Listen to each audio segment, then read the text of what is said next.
መመለስ የለበትም። አሪፍ ውሳኔ ነው የወሰንከው፣ ትክክል ነው።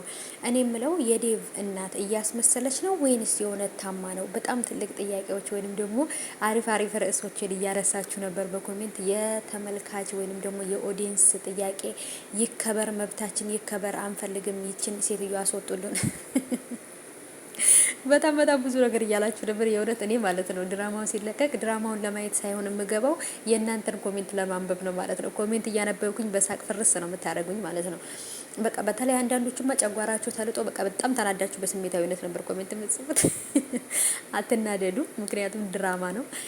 አንዳንድ ጊዜ ግን ድራማ እንደሆነ እያወቅን ራሱ በቃ ረር ድብን የምንለው ነገር አለና ከኔም ጀምሮ ይሄ ነገር አለብኝ ማለት ነው። በጣም ነው የምናደደው። አሰላሙ አለይኩም ወራህመቱላሂ ወበረካቱ። ሰላም እንዴት ተከበራችሁ የቻናሌ ተከታታዮች እንዴት ናችሁልኝ?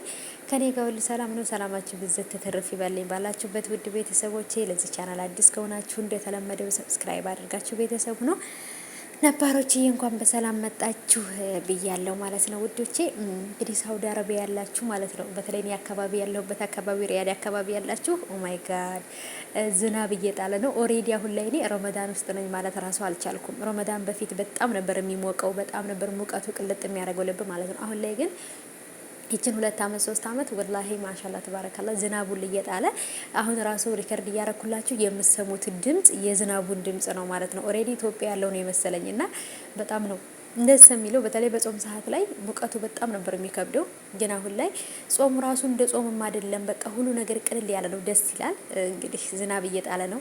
እናንተ ጋር የሚጥል ካላችሁ ሳውዲ ውስጥ ማለት ነው፣ ሳውዲ ያላችሁ ልጆች እውነት በጣም ነው ደስ ያለኝ። ዝናቡ እየጣለ ስለሆነ ይሄን 3 ቀን በቃ ዝናብ በተከታታይ ነው እየጣለ ያለውና አልሐምዱሊላህ። እና ሀባይቦቼ ወደ መጣሁበት ስገባ እንግዲህ ዴቭ እናቱን እንደዚህ እየታመመች የምትወድቀው እሱን አሳምና ቤሪን እንዲያገባት ለማድረግ ነው ወይንስ የእውነት ታማ ነው? ረምን ነው ሸዋ አሁንስ ኤጅ አስጠሉኝ። ቤሪ የምትባል ልጅ ወይም ልጅ ባላየኋት እያላችሁ ነው ማለት ነው። እኔ ራሴ የእውነት በጣም ነው የዘጋችኝ ያስጠላችኝ፣ ግን ደግሞ ግዴታ ሆኖብኝ አያታለሁ ማለት ነው። መጨረሻውን ለማወቅ ስል ላለማቋረጥ ነው። እሷ ከመጣ ጀምሮ ድራማውን ተይው እያለኝ ነው፣ ግን ደግሞ እሷን የመጨረሻዋን ለማወቅ የአደይ እናት የዴቭ እናት በቃ ምንድነው የተፈጠረው የሚለውን ነገር ለማወቅ የአደይ እናት ራሱ ልትመጣ ነበረ፣ ግን ደግሞ አሁን ላይ እንዳይመጡ ያደረገች ይመስለኛል አደይ ማለት ነው። ምክንያቱም ልክ የእሷን ልብ እንደሰበረችው የዴቭ እናት አሁንም የእናቴ ልብ ተሰብረዋለች ብላ ስላሰበች እናቲቱ እንድትመጣ አልፈለገችም። ብትመጣም ግን ደግሞ ሌላ ቦታ ነው የሚያሳርፏት ብዬ አስባለሁኝ።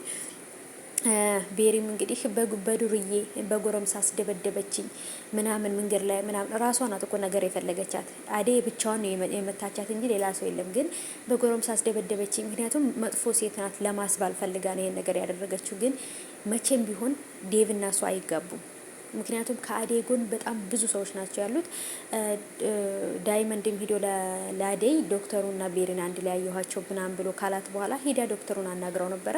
እሱም ደግሞ ነገሮችን ለመፍታትና ምን እንደተፈጠረ ለማረጋገጥ ፈልጌ ነበር፣ ግን ደግሞ ልጅቷ በራሷ አይምሮ ብቻ የምትንቀሳቀስ የሆነች ዶማ ነገር ናት ምናምን ብለዋታልና እውነትም ልጅቷ እውነት ለመናገር አይምሮ የለቀቀች ናት። ከሰለጠና ሀገር ነው የመጣችው የሚባለው እንጂ ግን ደግሞ ልም ያለች ፋራ ናት። ከሰው ጋር እንዴት ማውራት እንዳለባት የማታውቅ ማለት ነው። የሆነች ድንብላል ጭንቅላት ምን ትመስላለች? የሆነ ሸማም ነው የምትመስለው። የሆነ የሀብሀብ የሚሉት የለም እሱ ነው የምትመስለው ጭንቅላቷ ራሱ ማለት ነው። የሆነች ሞላላ ጭንቅላት።